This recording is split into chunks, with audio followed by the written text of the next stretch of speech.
अस्सलाम वालेकुम students, CS 201 का लेक्चर 2 आपका स्टार्ट होता है। इसमें हम सबसे पहला जो टॉपिक है वो स्टडी करेंगे सॉफ्टवेयर कैटेगराइजेशन। ठीक है, कि हमारे पास जो सॉफ्टवेयर है उसको हम कितने कैटेगरीज में डिवाइड करते हैं। हमारे पास जो मेन बेसिक सॉफ्टवेयर है उसकी दो कैटेगरीज है। एक हमारे पास आ जाता है सिस्टम और सेकंड आ जाता है एप्लीकेशन। ठीक है, अब सिस्टम हमारे पास क्या होता है, सिस्टम वो सॉफ्टवेयर होते हैं जिनकी वजह से हमारा सिस्टम रन करता है, और एप्लीकेशन वो सॉफ्टवेयर होते हैं जिनकी वजह से हमारा एप्लीकेशन जो होती है या जो ऐप्स होती हैं हमारे वो रन करती हैं।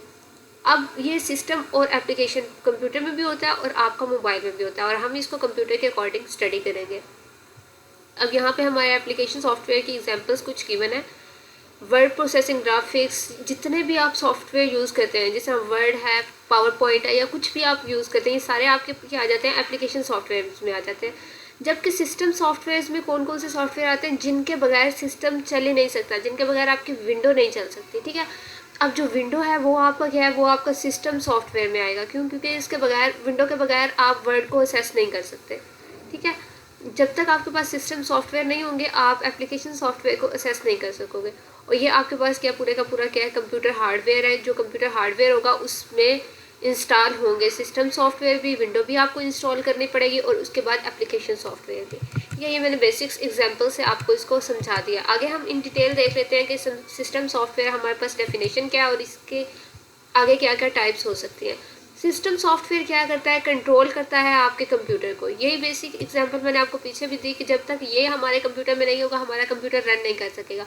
अब इसकी आप खुद से एग्जांपल देख लें। एक तो आपका विंडो हो गया, सेकंड कीबोर्ड हो गया, क्योंकि कीबोर्ड अगर नहीं है तो आप कंप्यूटर को इनपुट नहीं देख सकते।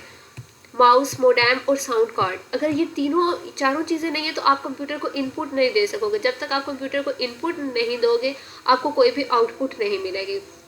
सिस्टम सॉफ्टवेयर जो होता है उसको आगे हम तीन कैटेगरी में डिवाइड करते हैं।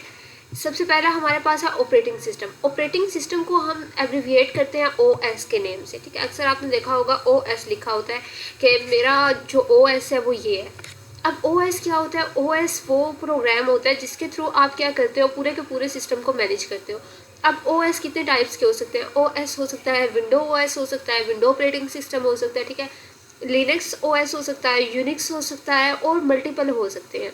लेकिन जो अभी हम यूज़ करते हैं कैजुअली वो हमारा क्या है, विंडो ऑपरेटिंग सिस्टम हम यूज़ करते हैं। और विंडो में हमारे पास ऑलरेडी क्या होते हैं, रूटीन्स होती हैं, कुछ सीक्वेंस ऑफ प्रोग्राम्स होते हैं जिनकी मदद से हमारा कंप्यूटर जो होता है वो क्या करता है, वो रन करता है। इसको हम बोलते हैं कि ये हमारे पास क्या है, ये ऑपरेटिंग सॉफ्टवेयर है जो हेल्प करता है हमारे कंप्यूटर को ऑपरेट करने में। ठीक है, नेम से ये रिप्रेजेंट कर रहा है ऑपरेटिंग सॉफ्टवेयर है। ये आपका थोड़ा थ्योरेटिकल लेक्चर है, इसमें आपकी डेफिनेशंस हैं, आपने इनको याद कर लेना है, और इसमें से आपके MCQ शॉर्ट क्वेश्चन आ सकते हैं। और इसके बाद सेकंड जो इसका पार्ट होगा लेक्चर 2 का, उसमें हम लैब वर्क करेंगे। आपने उसको बहुत तवज्जो से करना है। ठीक है, क्योंकि वो आपकी बेसिक्स होंगे, और फिर नेक्स्ट लेक्चर में इंशाल्लाह हम C++ की कोडिंग स्टार्ट करेंगे। यहाँ पे हमारे पास क्या है, एन ऑपरेटिंग सिस्टम में provide many services such as resource allocation, scheduling, input output control and data management. अब ये सारी चीज़ें होती क्या, अगर अभी आपको नहीं भी पता तो ओके है। ठीक है, कोई मसला नहीं है अगर आपको इनका नहीं पता। इनपुट आउटपुट का तो आपको पता होगा, बाकी अगर किसी चीज़ का नहीं पता तो कोई इशू नहीं है। हम नेक्स्ट इनको बाकी कोर्सेज में इन डिटेल स्टडी करेंगे। अगर अभी मैं आपको बताने लग जाऊँगी तो लेक्चर बहुत ज़्यादा लेंथी हो जाएगा। ठीक है, तो ये होता है, मैं आपको बस थोड़ा बहुत बता देती हूँ कि जो ऑपरेटिंग सिस्टम है वो आपको क्या करता है। अब देखें स्केजुलिंग, यहाँ पे आप चले मैं बता देती हूँ कि आपने प्रोग्राम 1 ओपन किया। ठीक है, लाइक आपके पास ना एक क्रोम ब्राउज़र ओपन है, साथ ही आपने क्या किया, सेकंड विंडो पे ओपेरा ब्राउज़र ओपन किया हुआ, थर्ड पे आपने क्या किया हुआ है, माइक्रोसॉफ्ट वर्ड ओपन किया हुआ है।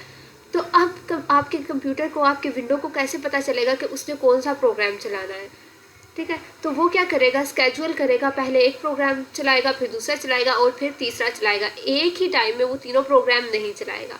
ये आपकी जो मेमोरी होती है वहाँ पे स्केजुलिंग हो रही होती है। ठीक है, तो ये अभी आपका इसका CS 201 का पार्ट नहीं है, इसलिए मैं ये सारे कॉन्सेप्ट छोटे छोटे आपको यहाँ पे क्लियर नहीं करूँगी। ठीक है, ये आपके नेक्स्ट किसी और कोर्स में होंगे तो हम वहाँ पे कर लेंगे। आगे यहाँ पे माइक्रोसॉफ्ट ने जो ऑपरेटिंग सिस्टम की डेफिनेशन दी है वो क्या है, हम इसको देख लेते हैं कि ये हमारे पास क्या डेफिनेशन है। यहाँ पे ये कहता है कि हमारे पास जो ऑपरेटिंग सिस्टम है, सॉरी, वो हमारे पास ऐसा सॉफ्टवेयर है जिसकी मदद से हम क्या कर सकते हैं, हम कंट्रोल कर सकते हैं अपने हार्डवेयर रिसोर्सेज को, कि हमारे पास क्या क्या हार्डवेयर रिसोर्सेज अवेलेबल, लाइक हमारे पास कीबोर्ड अवेलेबल है, माउस अवेलेबल है, ये सारे हमारे क्या है, मॉनिटर अवेलेबल है, ये सारे हार्डवेयर रिसोर्सेज हैं, ठीक है। और उसके बाद जो हमारे पास CPU है, हमारी डिस्क है, वो सारे हमारे क्या आ जाते हैं, हार्डवेयर रिसोर्सेज आ जाते हैं। तो उसको हमने कैसे कैसे उनको यूज़ करना है और कैसे कैसे एलोकेट करना है। एलोकेट का मतलब ये है कि किस किस प्रोग्राम के लिए हमने कौन कौन सा रिसोर्स यूज़ करना है। अब जैसे मैंने आपको कहा कि हम क्रोम चला रहे हैं, तो उसके लिए हमने कौन सा प्रोग्राम यूज़ करना है, कौन सा उसको एलोकेट करना है क्रोम को, कि ये क्रोम इस पर चले। क्लियर। तो ये इस सारे को जो कंट्रोल करता है वो हमारा क्या होता है, वो हमारा ऑपरेटिंग सिस्टम होता है, वो इसको कंट्रोल करता है। आगे वो क्या कह रहा है कि ऑपरेटिंग सिस्टम जो है वो आपकी बेस है, आपकी फाउंडेशन है, किसके लिए, एप्लीकेशंस के लिए। जब तक आपके पास ऑपरेटिंग सिस्टम नहीं होगा तब तक आप कोई भी एप्लीकेशन को रन नहीं कर सकते। एप्लीकेशन में क्या चीज़ें आ जाती है, जो भी चीज़ आप कंप्यूटर में इंस्टॉल करते हो, वर्ड है आपका, स्प्रेडशीट है, पावर पॉइंट है, कुछ भी है, ठीक है। ये माइक्रोसॉफ्ट ने आपकी डेफिनेशन दी थी ऑपरेटिंग सिस्टम की। नेक्स्ट सेकंड जो हमारे पास टाइप आती है सिस्टम सॉफ्टवेयर की, वो आती है डिवाइस ड्राइवर्स। अब डिवाइस ड्राइवर्स हमारे पास क्या आते हैं, जैसे ही आप अपनी कोई भी डिवाइस इनपुट करते हो, आप अपने PC के साथ अटैच करते हो। अब जो Windows 7 है ना, उसमें होता है कि आपको हर डिवाइस के जो भी आपने अटैच करनी है, आपको ड्राइवर इंस्टॉल करने पड़ेंगे। फॉर एग्जांपल, आप प्रिंटर अपने Windows 7 के PC के साथ अटैच करते हो, तो आपको क्या करने पड़ेंगे, पहले उसके ड्राइवर्स को इंस्टॉल करना पड़ेगा। जब तक उसके ड्राइवर्स इंस्टॉल नहीं होंगे तब तक वो प्रिंटर जो है वो आपके PC की जो PC में है उसमें शो नहीं होगा, ठीक है। तब तक आप कोई भी चीज़ प्रिंट नहीं कर सकते। जबकि Windows 10 जो आई, इसने एक फीचर क्या किया, इसमें मतलब अपडेशन हुई। वो क्या अपडेशन हुई कि अगर आपके पास इंटरनेट कनेक्शन अवेलेबल है, गुड इंटरनेट कनेक्शन है, तो आप इसके साथ प्रिंटर अटैच करते हो, तो ये क्या करेगा, Windows 10 क्या करेगी, ऑटोमेटिकली जो प्रिंटर के ड्राइवर हैं वो डिटेक्ट कर लेगी, उनको इंस्टॉल करेगी और फिर आपके प्रिंटर को चला देगी। यहाँ पे Windows 7 में क्या होता था, आपको CD के थ्रू या DVD के थ्रू आपको बाकायदा ड्राइवर्स करने पड़ते थे इंस्टॉल, लेकिन Windows 10 ने ये प्रॉब्लम ख़त्म कर दी। और Windows 10 में बहुत ज़्यादा ड्राइवर्स ऐसे हैं जो इसमें बिल्ट इन हैं, ठीक है। कभी कभी ऐसा होता है कि आपके पास इंटरनेट कनेक्शन नहीं भी है ना, और आप अपनी USB या कोई भी आप हार्ड डिस्क अटैच करते हो अपने कंप्यूटर के साथ, तो वो क्या करती है, वो ऑटो डिटेक्ट कर लेती है, क्योंकि उसके अंदर ऑलरेडी उसके पास ड्राइवर्स होते हैं। Windows 10 के अंदर बहुत ज़्यादा ड्राइवर्स उन्होंने पहले से ही रखे हुए हैं, ठीक है। क्योंकि Windows 7 में ये प्रॉब्लम्स आती थी, लोगों को बहुत ज़्यादा ये प्रॉब्लम आती थी, उसको सॉल्व किया Windows 10 ने। अब ये हर डिवाइस के अपने ड्राइवर होते हैं। आप सिंपल एक अपना मोबाइल भी अटैच करेंगे ना डेटा केबल के थ्रू अपने PC के साथ, तो उसके भी ड्राइवर्स होंगे। उसके ड्राइवर्स जब तक इंस्टॉल नहीं होंगे तब तक वो आपका मोबाइल शो नहीं करेगा, आपको कॉपी पेस्ट करने की इजाज़त नहीं देगा, ठीक है। तो यहाँ पे वो क्या कह रहा है कि डिवाइस ड्राइवर्स हमारे पास क्या होते हैं, ये एक सॉफ्टवेयर टाइप, मतलब सॉफ्टवेयर उसमें आ जाते हैं, टाइप में आ जाते हैं सिस्टम सॉफ्टवेयर्स में, क्योंकि हम सिस्टम सॉफ्टवेयर्स की ही टाइप पढ़ें, जो क्या करता है हमारे पास डिवाइसेस के दरमियान और कंप्यूटर के दरमियान कम्युनिकेशन जो होती है हमारी, उसको डील करता है, ठीक है। कम्युनिकेट करवाता है हमारे डिवाइसेस और कंप्यूटर को, हमारे प्रिंटर और कंप्यूटर को, ठीक है। तो ये हमारे पास क्या होते हैं, डिवाइस ड्राइवर्स होते हैं। अब जैसे हमारे पास किस किस इसकी एग्जांपल्स क्या आ जाती हैं, CD-ROM ड्राइवर है, साउंड कार्ड ड्राइवर है, मोडेम ड्राइवर है, USB ड्राइवर है, प्रिंटर स्कैनर, कुछ भी चीज़ आप जो भी चीज़ यूज़ करते हो उसके एक अलग से ड्राइवर होते हैं, क्लियर। हर चीज़ का एक सेपरेट ड्राइवर है। इवन कि आप कीबोर्ड अपना अटैच करते हो, कीबोर्ड के भी ड्राइवर्स होते हैं। जो भी चीज़ आप एक्सटर्नली कंप्यूटर के साथ अटैच करते हो ना, उस चीज़ के ड्राइवर्स होते हैं। अगर वो मतलब आपके साथ अटैच कर देता है, वर्किंग करने लग जाता है, तो इसका मतलब है बिल्ट इन ड्राइवर ऑलरेडी उस विंडो में है आपके पास, या जो भी आप ऑपरेटिंग सिस्टम यूज़ कर रहे हो वो ऑलरेडी उसमें अपने ड्राइवर्स को रखता है। अब वो क्या कह रहा है, now days if you have seen a scanner. अब वो क्या कह रहा है कि अगर आप स्कैनर की बात करते हो, तो स्कैनर के जो आजकल हमारे पास ड्राइवर्स यूज़ हो रहे हैं वो कौन से हैं, TWAIN, टवैन के हमारे पास ड्राइवर्स यूज़ हो रहे हैं। अब ये किसको स्टैंड करता है, technology without an interesting name, ठीक है। इसकी एब्रिविएशन तो मज़े की, लेकिन आपने इसको याद कर लेने, क्योंकि ये आपके MCQs में आ सकती है, इसलिए मैंने थर्ड पॉइंट इसको इंक्लूड कर दिया है। नेक्स्ट हमारे पास जो सॉफ्टवेयर्स की बात आती है, सिस्टम सॉफ्टवेयर्स की, थर्ड जो है हमारे पास वो है यूटिलिटी सॉफ्टवेयर। अब यहाँ तक जो था हमने पढ़ा वो तो हमने पढ़ा कि हमारे सिस्टम के ड्राइवर होते हैं और हमारी डिवाइस के होते हैं। अब यूटिलिटी सॉफ्टवेयर जो है ये हमारे पास क्या करते हैं, ये हमारे पास मैनेज करते हैं जितने भी हमारे पास सिस्टम के रिसोर्सेज है ना। रिसोर्सेज आपको बताया कि हार्डवेयर मतलब कीबोर्ड वगैरह जितने भी रिसोर्सेज अवेलेबल हैं सिस्टम के, उनको मैनेज करते हैं। जो भी प्रोग्राम उनको मैनेज करता है उसको हम बोलते हैं कि ये हमारे पास क्या है, ये हमारे पास यूटिलिटी सॉफ्टवेयर है। अब इसकी एग्जांपल है डिस्क कंप्रेशन और डिस्क डिफ्रेगमेंटेशन। अब डिस्क कंप्रेशन में क्या होता है, हम एक चीज़ को क्या करते हैं, कंप्रेस करते हैं और जाके अपनी डिस्क में, हार्ड ड्राइव में, जिस तरह ये आपके पास CD लोकल डिस्क होता है, यहाँ पे आप सेव कर देते हो। यहाँ पे जब आप सेव करते हो तो वो कंप्रेस्ड फॉर्म में सेव हो जाता है, लेकिन जब आप उसी को ओपन करते हो तो पहले वो डीकम्प्रेस होता है और फिर वो ओपन होता है। ये आ जाती है डिस्क कंप्रेशन। ये आपको याद करने की जरूरत नहीं कि डिस्क कंप्रेशन होता क्या, जस्ट इतनी बात याद रखें कि ये आपकी इसकी एग्जांपल है यूटिलिटी सॉफ्टवेयर की। और डिस्क डिफ्रेगमेंटेशन क्या होता है कि आप अपनी जो डिस्क होती है, जो हार्ड ड्राइव आपके पास है, आप उसको पार्ट्स में डिवाइड कर देते हो, चंक्स में डिवाइड कर देते हो, ठीक है। एक प्रोग्राम जो है वो आपका इस पे रन कर रहा होता है, सेकंड इस पे रन कर रहा है, थर्ड इस पे रन कर रहा है। अब हर प्रोग्राम का अपना अपना टाइम है, ठीक है। फॉर एग्जाम्पल ये सिर्फ 2 मिनट ले रहा है, ये 5 मिनट ले रहा है, तो 2 मिनट के बाद ये क्या करेगा, ये अपनी स्पेस को फ्री कर देगा, यहाँ पे इसकी स्पेस फ्री हो जाएगी। और अब जो न्यू प्रोग्राम आएगा वो इसकी स्पेस ले सकता है अगर वो 2 मिनट में रन करता है, ठीक है। और ये 5 मिनट बाद अपनी स्पेस फ्री करेगा। इस तरह ये क्या करते हैं, अपनी स्पेस साथ ही साथ रन होते जाते हैं और साथ ही साथ अपने जो स्पेस है वो फ्री करते जाते हैं। ये हमारे पास एक टेक्निक हमने यूज़ की थी जब हमें ना प्रॉब्लम्स आ रही थी मेमोरी एलोकेशन में। तो ये अगेन इस सिलेबस का पार्ट नहीं है तो इसको हम निगलेक्ट करते हैं। नेक्स्ट हमारे पास क्या है, जो हमारे पास कंपाइलर और इंटरप्रेटर हैं, जो हमारे पास ट्रांसलेटर्स होते हैं, ये हमारे पास किसका पार्ट है, ये भी हमारे पास आते हैं सिस्टम सॉफ्टवेयर कैटेगरीज में। अब कंपाइलर एंड इंटरप्रेटर इन तीनों में नहीं आते, ये जो हमने सिस्टम सॉफ्टवेयर कैटेगरीज पढ़ी इन तीनों में नहीं आते, ये अलग से हमारे पास क्या है, सिस्टम सॉफ्टवेयर में आते हैं। क्लियर, यहाँ पे हमारे पास यहाँ तक क्लियर हो गया। अब नेक्स्ट हमारे पास आता है एप्लीकेशन सॉफ्टवेयर। तो एप्लीकेशन सॉफ्टवेयर हमारे पास क्या होता है, जो हमारे पास एप्लीकेशंस होते हैं जो हम एंड यूज़र के लिए डिज़ाइन करते हैं, उसको हम बोलते हैं कि ये हमारे पास क्या है, एप्लीकेशन सॉफ्टवेयर।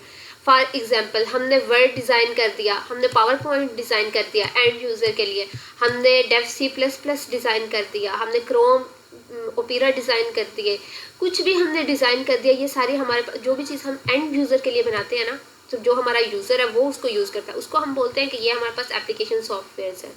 अब इसकी एग्जांपल में हमारे पास आ जाता है अ प्रोग्राम फॉर अकाउंटिंग, ठीक है। आपने अकाउंटिंग के लिए एक प्रोग्राम को डिज़ाइन किया, पेरोल, इन्वेंट्री, किसी भी चीज़ के लिए आपने अगर प्रोग्राम डिज़ाइन किया और उसको यूज़ कोई और कर रहा है, ठीक है, तो वो आपके पास किस में आ जाएगा, एप्लीकेशन सॉफ्टवेयर में। फॉर एग्जांपल आप एक्सेल की एग्जांपल ले लें। एक्सेल में क्या होता है, आप फार्मूला लगाते हैं और वो आपको पूरी की पूरी लिस्ट में है वो आपको रिजल्ट उसके शो करता है फार्मूला के। तो अब ये अकाउंटिंग पर्पस के लिए डिज़ाइन हुआ, लेकिन ये है क्या, ये है एप्लीकेशन सॉफ्टवेयर। क्लियर। उसके बाद वो क्या कहता है कि एक हमारे पास GPS एप्लीकेशन सॉफ्टवेयर भी होता है जिसको हम व्हीकल में यूज़ करते हैं। और ये हमारे पास GPS सॉफ्टवेयर क्या होता है, ये हमारे पास सेटेलाइट जो होता है हमारे पास स्पेस में, ठीक है, सेटेलाइट से कनेक्ट करता है और उसके सेटेलाइट के थ्रू हमें बताता है कि हमारी अभी जो एग्जैक्ट लोकेशन है वो क्या है, या जहाँ पे हमने जाना है वो हमारे क्या पूरे का पूरा हमें पाथ देता है, पूरे का पूरा मैप हमें शो करवा देता है, ठीक है। तो जो GPS एप्लीकेशन सॉफ्टवेयर है इसको हम अपने व्हीकल्स में यूज़ करते हैं। क्लियर। अब सेकेंड टॉपिक हमारे पास स्टार्ट होता है यहाँ पे history of C language. History थोड़ी बोरिंग होती है लेकिन आपने इसके ये जो ईयर्स हैं इनको याद रखना है। जैसे जैसे मैं आपको जो जो चीज़ अंडरलाइन करवाती जाऊँगी वो आपने याद रखनी है, MCQs के लिए ये इंपॉर्टेंट है। जो हमारे पास C लैंग्वेज है वो हमारे पास डिवेल्प कब हुई, late 60s and early 70s, ठीक है। और कहाँ पे हुई, बेल लेबॉर्ट्रीज में हुई। ये आपके पास सारी चीज़ें क्या आ सकती हैं, MCQs में आ सकते हैं, जो जो मैं अंडरलाइन कर रही हूँ। इन दोज डेज, अच्छा उन दिनों में क्या था, इन ईयर्स की जिनकी बात हो रही है, इन ईयर्स में BCPL और B लैंग्वेज जो थी, ठीक है, ये भी हमारे पास कंप्यूटर की लैंग्वेजेस है। अगर ये अब यूज़ नहीं होती, ठीक है, अब ये क्या हो गई हैं, बिल्कुल डेड हो गई हैं। लेकिन उन जो साल था, मतलब उस वक़्त का जो दौर था, तब ये जो थी BCPL और B लैंग्वेज, ये भी बेल लेबॉर्ट्री में ही क्या हुई थी, डेवलप हुई थी, ठीक है। जो BCPL है वो हमारे पास 1967 में हुई थी, देखें लेट 60s में, मतलब लेट 60s होता है कि 1965 के बाद और 1970 से पहले, ठीक है। अर्ली 70 मतलब 1970 से पहले और 1965 के बाद, ठीक है, ये इनका मतलब बनता है। और ये किसने BCPL को किसने डेवलप किया था? मार्टिन रिचर्ड ने। और ये हमारे पास BCPL करती क्या थी, किस लिए ये इसको डेवलप किया था? इसको ऑपरेटिंग सिस्टम्स के लिए किया था, ठीक है। ऑपरेटिंग सिस्टम में हमारे जो सॉफ्टवेयर्स होते हैं और कंपाइलर्स होते हैं, ऑपरेटिंग सिस्टम सॉफ्टवेयर्स के लिए और कंपाइलर्स के लिए, क्लियर। अब वो क्या कहता है कि फिर 1970 में क्या हुआ, केन थॉम्सन ने क्या की, बी लैंग्वेज जो थी उसको क्रिएट किया, उसको डेवलप किया। अब ये जो लैंग्वेज थी बी, ये जस्ट किस ऑपरेटिंग सिस्टम के लिए थी? यूनिक्स के लिए। अब यहाँ पे इन्होंने बताया नहीं है कि ये BCPL किसके लिए थी, तो मतलब BCPL हर ऑपरेटिंग सिस्टम में वर्क कर सकती थी, लेकिन ये जो बी थी इसकी खासियत ये थी कि ये सिर्फ यूनिक्स में वर्क करती है, क्लियर। अब वो क्या कहता है कि इन दोनों लैंग्वेजेस को यूज़ करने के बाद उन्होंने बहुत से सॉफ्टवेयर सिस्टम्स बनाए और कंपाइलर्स भी बनाए।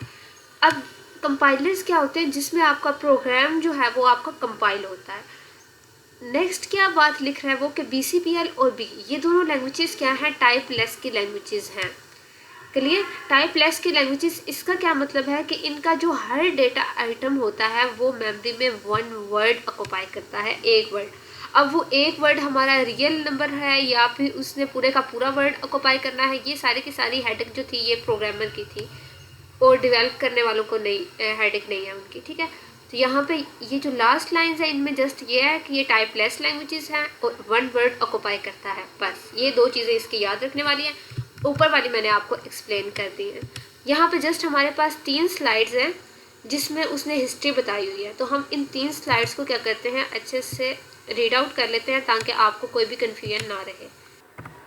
पहले हमने पढ़ा कि जो C लैंग्वेज थी वो हमारे पास लेट 1960s में डेवलप हुई, लेकिन डेवलप किसने की वो नहीं बताया हुआ था। तो अब वहाँ पे यहाँ पे इसका डेवलपर का नेम बताया हुआ है डेनिस रिची, ठीक है। इसने क्या किया, C लैंग्वेज को डेवलप किया और इसने C लैंग्वेज को डेवलप करने के लिए जो फीचर्स यूज़ किए वो BCPL और B लैंग्वेज के इसने फीचर उठाए, ठीक है।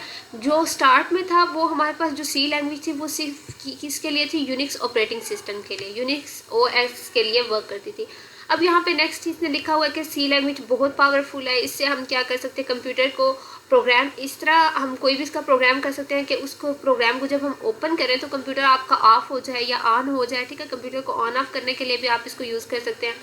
और जो आपकी हार्ड ड्राइव है उसके साथ भी, मतलब उसमें भी आप बहुत ज़्यादा छेड़खानी कर सकते हैं C लैंग्वेज के थ्रू। और यहाँ पे ये सारी से C लैंग्वेजेस की तारीफ़ें लिखी हुई हैं कि हम ये चीज़ इससे कर सकते हैं। और C लैंग्वेज जो है ये आपकी डेंजरस लैंग्वेज है, so be careful while programming in C, clear. C language वैसे बहुत बेसिक लैंग्वेज है, लेकिन अगर आपको C लैंग्वेज आ जाए, C++ आ जाए तो आपके लिए जो न्यूएस्ट है ना आपके पास प्रोग्रामिंग लैंग्वेजेस, वो सीखना आपके लिए बिल्कुल मुश्किल नहीं है। और C लैंग्वेज के थ्रू आप वो काम कर सकते हैं जो आप न्यू लैंग्वेजेस के थ्रू नहीं कर सकते, ठीक है। ये यहाँ पे इसने काफ़ी ज़्यादा इसकी तारीफ़ें की हुई, ये आपने पढ़ लेनी है और जो चीज़ें अंडरलाइन की है इसको MCQ उसके लिए आपने याद कर लेना है। नेक्स्ट हमारे पास है कि उस वक़्त क्या था जबकि ये C लैंग्वेज डेवलप हुई, तब हमारे पास हर तरफ क्या थी, C लैंग्वेज थी और आपके पास यूनिक्स ऑपरेटिंग सिस्टम था। विंडो ऑपरेटिंग सिस्टम का कॉन्सेप्ट ही नहीं था, क्योंकि विंडो ऑपरेटिंग सिस्टम आपका इंटरफेस ऑपरेटिंग सिस्टम है और ये बाद में आया था। यूनिक्स जो है वो आपका कमांड लाइन सिस्टम है, ऑपरेटिंग सिस्टम है। इसलिए उस वक्त यूनिक्स और C जो था यही हर तरफ छाए हुए थे और एजुकेशनल इंस्टीट्यूशन, रिसर्च इंस्टीट्यूशन, मतलब हर तरफ इनका ही चर्चा था। और फिर क्या हुआ, 1983 में एक टेक्निकल कमेटी को क्रिएट किया गया, ठीक है, किसके अंडर वो काम करती थी, American national standard committee on computer and information processing, ठीक है। इसके थ्रू वो क्या करती थी, इसके अंडर वो काम करती थी। ये पूरे का पूरा आपने इसका नेम रिमाइंड कर लें, इस तरह के अगर MCQs में आए तो आपको पता चल जाए कि ये है। अब इसके थ्रू उन्होंने क्या किया, एक स्टैंडर्ड डेफिनेशन प्रोवाइड की कि लैंग्वेज हमारे पास होती क्या है, कंप्यूटर की लैंग्वेज या मशीन इंडिपेंडेंट डेफिनेशन उन्होंने हमें प्रोवाइड की। और उसके थ्रू फिर 1983 में इन्होंने ये काम किया, इन्होंने डेफिनेशन को प्रोवाइड किया। 1989 में क्या हुआ, अब ये स्टैंडर्ड अप्रूव हो गया, मतलब C लैंग्वेज का जो था। और फिर ANSI के साथ मिलकर काम किया, ठीक है, ANSI के साथ मिलकर काम किया, इन्होंने कोऑपरेट किया ISO के साथ। ISO हमारे पास क्या है, इंटरनेशनल स्टैंडर्ड ऑर्गेनाइजेशन, ये एब्रिविएशंस याद कर लें। और इन दोनों ने मिलकर क्या किया, सी को जो था इन्होंने वर्ल्ड वाइड इंट्रोड्यूस करवाया सी लैंग्वेज को। जो सी लैंग्वेज है इसके हमारे पास ये स्टैंडर्ड है, इसको हम वर्ल्ड वाइड यूज़ कर सकते हैं। जब तक आपकी कोई भी लैंग्वेज स्टैंडर्डाइज नहीं होती वर्ल्ड वाइड, तो आप उसको वर्ल्ड वाइड यूज़ नहीं कर सकते, ठीक है। आप उसको एक स्पेसिफिक एरिया में यूज़ कर सकते हैं। कोई भी अगर आप लैंग्वेज डेवलप करते हैं तो उसके लिए आपको क्या करना पड़ता है, उसको आपको वर्ल्ड वाइड इंट्रोड्यूस करवाने के लिए उसको स्टैंडर्डाइज करना पड़ता है। अब यहाँ पे एज अ प्रोग्रामर हम कुछ टूल्स यूज़ करते हैं। जो सेकंड टॉपिक था वो भी आपका क्लियर हो गया। नेक्स्ट है आपका third topic, tools of the trade. इसमें आपने कुछ टूल्स यूज़ करने हैं। पहला जो है वो आपके पास क्या है, एडिटर। एडिटर में क्या है कि हम क्या करते हैं, सिंपल कोड को राइट करते हैं। कोड को राइट करने के लिए हम वर्ड या कुछ और टूल भी यूज़ कर सकते हैं, स्प्रेडशीट भी यूज़ कर सकते हैं। वो हम इसलिए नहीं यूज़ करते क्योंकि वहाँ पे बहुत ज़्यादा ऑप्शंस होते हैं, बोल्ड कर लो, इटैलिक कर लो, ये कर लो, वो कर लो। लेकिन हमें क्या करना है, हमें सिर्फ अपना टेक्स्ट राइट करना है और उसको सेव कर देना है, और ये काम हमारा एक टेक्स्ट एडिटर के थ्रू हो जाता है। इसलिए हम टेक्स्ट एडिटर यूज़ करते हैं अपने प्रोग्राम को कोड करने के लिए, कोड को लिखने के लिए। क्लियर। नेक्स्ट आपका आ जाता है कंपाइलर एंड इंटरप्रेटर। कंपाइलर और इंटरप्रेटर हम आपके पास क्या है, ये दोनों आपके पास ट्रांसलेटर्स हैं। ट्रांसलेटर्स आपके पास क्या करते हैं, ट्रांसलेटर्स आपके पास कोई भी लैंग्वेज हो, उसमें प्रोग्राम लिखा हो, उसको मशीन लैंग्वेज में कन्वर्ट कर देते हैं। मशीन लैंग्वेज क्या होती है, मशीन लैंग्वेज जो होती है ये 0 और 1 की फॉर्म में होती है। आपको पता है कंप्यूटर जो है वो सिर्फ 0 और 1 के फॉर्म को अंडरस्टैंड करता है, वो किसी भी हाई लेवल लैंग्वेज को अंडरस्टैंड नहीं करता। हाई लेवल लैंग्वेज यहाँ पे हमारे पास क्या है, सी लेवल लैंग्वेज। सी लैंग्वेज हमारे पास क्या है, इसमें हम कोई भी प्रोग्राम लिखे तो हम इसमें क्या करते हैं, इफ़ वाइल हम इंग्लिश में लिखते हैं। जबकि कंप्यूटर जो है वो इंग्लिश को अंडरस्टैंड नहीं कर सकता, उसको नहीं पता ये क्या लिखा है। कंप्यूटर को इस तरह से प्रोग्राम किया गया, इस तरह से उसको बनाया गया है कि वो जस्ट 0 और 1 को अंडरस्टैंड कर सकता है। और जो कंपाइलर और इंटरप्रेटर होते हैं ये हमारे क्या करते हैं, ये जो हमने इंग्लिश लैंग्वेज में लिखा होता है ना, इसको कन्वर्ट कर देते हैं 0 और 1 बाइनरी फॉर्म में, ठीक है। और ये लैंग्वेज, इसको हम मशीन लैंग्वेज करते हैं, फिर कंप्यूटर अंडरस्टैंड करता है इसको, और फिर कंप्यूटर को पता चलता है कि ये प्रोग्राम मुझसे क्या कह रहा है, और वो एक्शन वो परफॉर्म कर देता है, ठीक है। फॉर एग्जांपल अगर आप ए प्रेस करते हैं बटन से, कीबोर्ड से, और आपका जो स्क्रीन है उस पर ए कब प्रिंट होगा, पहले वो ये ए को कन्वर्ट करेगा मशीन लैंग्वेज में, ठीक है, 0-1 की फॉर्म में। फिर 0-1 की फॉर्म से वो बनाएगा इसको आस्की में। आस्की में सर्च करेगा कि ये जो इसका फॉर एग्जांपल ए का आस्की 65 या 63 है, अब मुझे याद नहीं है, लेकिन हम सपोज कर लेते हैं 65 है। फिर वो सर्च करेगा, उसके पास एक पूरी की पूरी लिस्ट होगी कि 65 जो है ये किस वर्ड के अगेंस्ट है। 65 के अगेंस्ट उसको ए मिलेगा, और फिर वो क्या करेगा, इस ए को ला के आपकी जो स्क्रीन होगी उस पर प्रिंट कर देगा, और आपको ये ए अपनी स्क्रीन पे लिखा आएगा नज़र, ठीक है। और ये सारे का सारा जो प्रोसेस है ये नैनो सेकंड से भी कम सेकंड्स में होता है। आपको पता ही नहीं चलता कि आपने ए प्रेस किया और इधर ए लिखा गया। अब पीछे क्या प्रोग्राम क्या हुआ है वो आपकी समझ में नहीं आता, ठीक है, मतलब एक आम बंदे की समझ में नहीं आता। आप एक प्रोग्रामर हैं और इसलिए आप CS जब कर रहे हैं तो फिर आपको ये चीज़ें अंडरस्टैंड करनी होंगी। चलिए, इस चीज़ को हम कहते हैं कि ये हमारे पास क्या होता है, ये हमारे पास ट्रांसलेटर्स होते हैं जो हाई लेवल लैंग्वेज को, मतलब ऐसी लैंग्वेज को जो इंग्लिश में लिखी हो उसको 0-1 की फॉर्म में कन्वर्ट कर देते हैं। यहाँ पे हमारे पास क्या है, इंटरप्रेटर। इंटरप्रेटर हमारे पास क्या करता है, फंक्शन दोनों का सेम है, दोनों ने क्या करना है, हाई लेवल लैंग्वेज को लो लेवल लैंग्वेज में कन्वर्ट करना है। लेकिन जो इंटरप्रेटर है वो आपका क्या करता है, वो एक एक लाइन को, अब देखिए यहाँ पे आपने कोड लिखा हुआ 5 लाइनों का, ठीक है, ये 5 लाइन्स होगी। अब इंटरप्रेटर क्या करेगा, एक लाइन को रीड करेगा, इसमें से देखेगा इसमें कोई एरर है तो फिर वो आपको वो दे देगा, एरर दे देगा, और जब तक आप उसको सॉल्व नहीं कर सकते अलर्ट दे देगा। जब तक आप उसको सॉल्व नहीं करेंगे ये आगे नहीं बढ़ेगा, ठीक है। आप उसको सॉल्व करेंगे, फिर ये जाएगा दूसरी लाइन पे, उसको डिबग करेगा, फिर उसमें से एरर फाइंड करेगा, और फिर जब तक सेकंड लाइन नहीं हो जाती थर्ड पे मूव नहीं करेगा, ठीक है। 1 बाय 1 ये एक एक लाइन पे क्या करता है, मूव करता है, और एक एक लाइन के एरर्स को क्या करता है, सॉल्व करता है। बेनिफिट इसका क्या है, बेनिफिट इसका हमारे पास ये है कि चूँकि ये एक एक लाइन को कंपाइल करता है, तो हम जैसे ही एक लाइन लिखते हैं उसको हम अगर कंपाइल करें तो हमें पता चल जाएगा कि ये लाइन हमारी ठीक है या नहीं। मतलब ये इजी वे है कि इसके थ्रू इजी वे है कि हमें पता चल जाता है कि हमारे एरर्स कहाँ कहाँ पे हैं, और हम साथ ही साथ उनको सॉल्व करते जाते हैं। लेकिन इसके ड्रॉबैक्स भी हैं। अब देखिए, इसका बेनिफिट तो एक है, लेकिन इसके ड्रॉबैक जो हैं वो 2 हैं। पहला इसका ड्रॉबैक क्या है, जो प्रोग्राम है आपका वो बहुत ही स्लो इंटरप्रेट होगा। क्यों?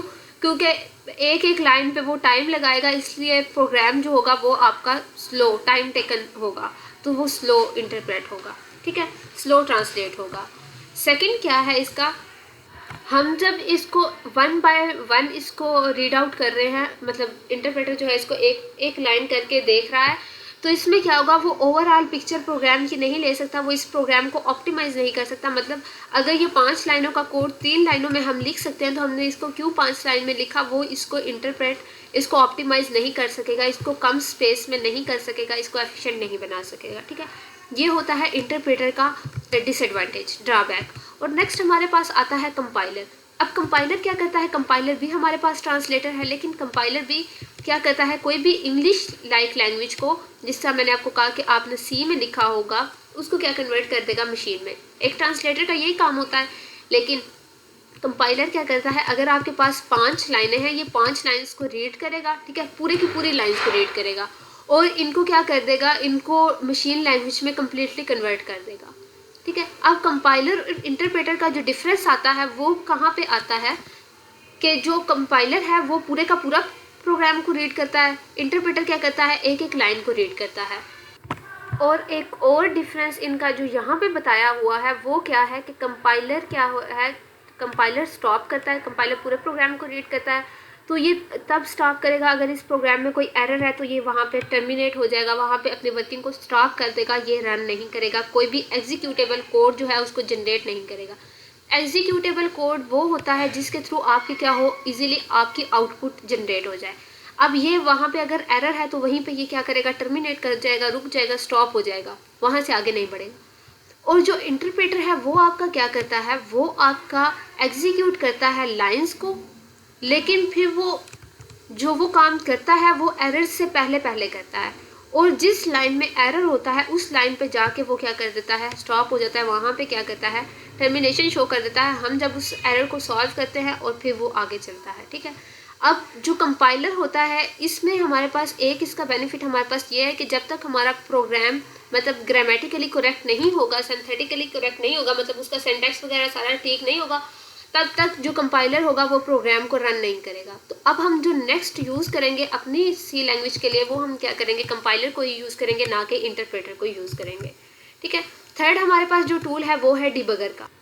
इसमें वो कह रहा है कि हर प्रोग्रामर को डिबगर का पता होना चाहिए, ठीक है। और सेकंड क्या है कि डिबग हम प्रोग्राम को करते हैं कि किस लिए करते हैं, डिबगर जो है वो हमारे पास लॉजिकल जो एरर्स होते हैं उनको फाइंड आउट करता है और उनको करेक्ट करता है। अब लॉजिकल एरर्स हमारे पास क्या होता है, फॉर एग्जांपल हमने इफ़ स्टेटमेंट लिखी, ठीक है, इफ़ स्टेटमेंट लिखी, आगे हम 2 पैरेंथेसिस लगाते हैं कैजुअली, और इसको हमने पैरेंथेसिस को लगाए, आगे यहाँ पे हमने कोड किया और हमने इसको डिबग कर दिया प्रोग्राम को।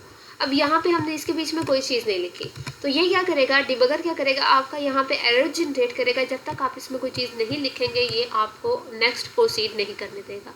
फिर डिबगर का ये काम होता है कि ये क्या करता है, ये आपके जो लॉजिकल एरर्स होते हैं जस्ट उनको फाइंड आउट करता है।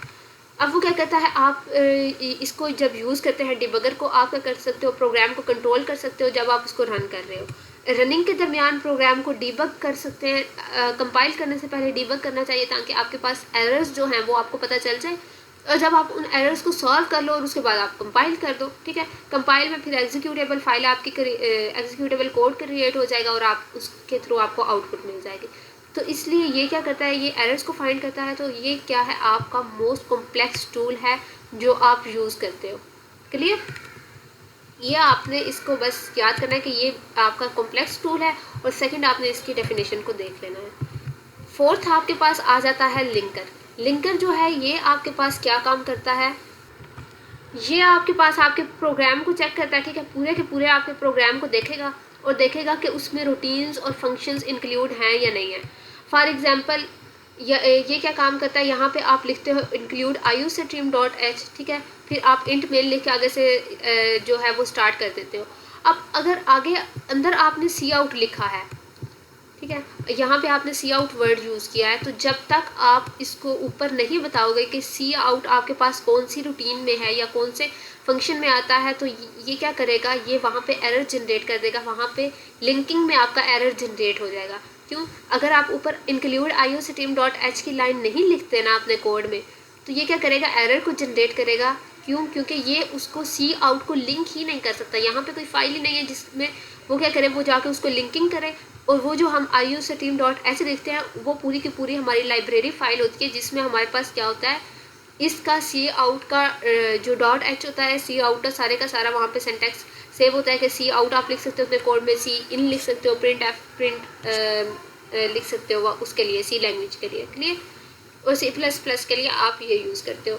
ये क्या करता है, आपके कोड को एग्जीक्यूटेबल कोड में कन्वर्ट करता है, ठीक है। एग्जीक्यूटेबल कोड में कन्वर्ट करने के लिए आपकी हेल्प करता है।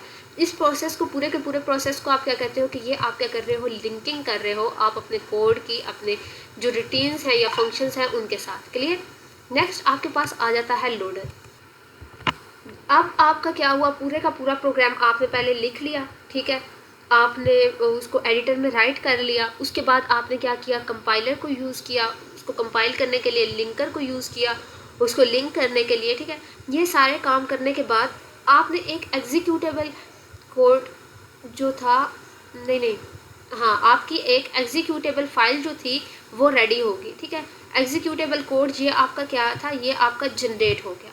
अब आपको क्या चाहिए, अब आपको लोडर चाहिए। लोडर क्या करेगा, वो आपके प्रोग्राम को मेमोरी में लोड कर देगा। ये यहाँ पे प्रोग्राम को क्या करता है, मेमोरी में लोड कर देता है और बताता है आपकी मेमोरी को कि उसने कौन सी, आपके प्रोसेसर को बताता है, क्योंकि जो आपका प्रोसेसर होता है, मेन कंप्यूटर का काम तो वही करता है ना, आपके प्रोसेसर को बताएगा कि वो कहाँ से एग्जीक्यूशन स्टार्ट करे और कहाँ पे जाके एंड करे। एग्जीक्यूशन वो स्टार्ट कहाँ से करेगा कि जो आपके प्रोग्राम की फर्स्ट लाइन है वहाँ से एग्जीक्यूशन स्टार्ट करेगा और एंड लाइन पे जाके आपकी एग्जीक्यूशन को क्या कर देगा, स्टॉप कर देगा।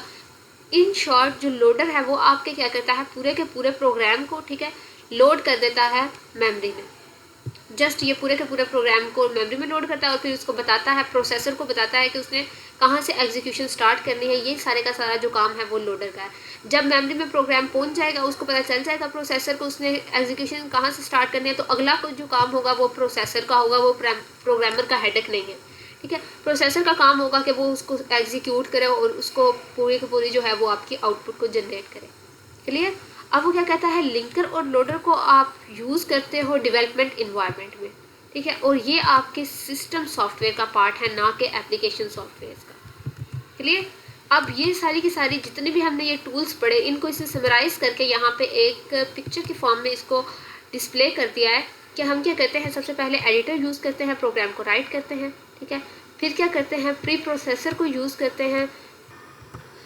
ये हमारे पास एक छोटा सा प्रोसेसर होता है जो हमारे जो प्रोग्राम होता है उसको एक्चुअल कंपाइलेशन से पहले मतलब कंपाइल होने से पहले उसको क्या करता है, ट्रांसफॉर्म कर देता है। और उसके बाद आपका क्या आ जाता है, कंपाइलर का वर्क आ जाता है। कंपाइलर क्या करता है, वो आपके क्या करता है, ऑब्जेक्ट क्रिएट करता है, ठीक है, ऑब्जेक्ट कोड को क्रिएट करता है और उसको स्टोर करवा देता है अब आपकी डिस्क पे, क्लियर।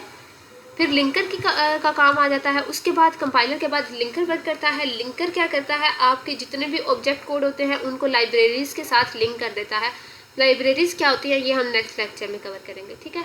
उसके बाद आपका लोडर वर्क करता है। लोडर क्या करता है, आपके पूरे के पूरे प्रोग्राम को डिस्क से उठाता है, डिस्क से उठाएगा, लोडर खुद में लेगा और फिर पूरे प्रोग्राम को मेन मेमोरी में जाके क्या करेगा, लोड कर देगा, ठीक है। लोड ऐसे करेगा कि फर्स्ट पे जो आपकी इंस्ट्रक्शन होगी वो यहाँ पे आ जाएगी, सेकंड इंस्ट्रक्शन यहाँ पे, इस तरह ये पूरी की पूरी क्या करेगा, मेमोरी में लोड कर देगा। मेमोरी में लोड करने के बाद क्या होगा, सीपीयू और मेमोरी का आपस में काम होगा। प्रोसेसर क्या करेगा, प्रोसेसर सीपीयू के अंदर क्या होता है, आपका प्रोसेसर होता है।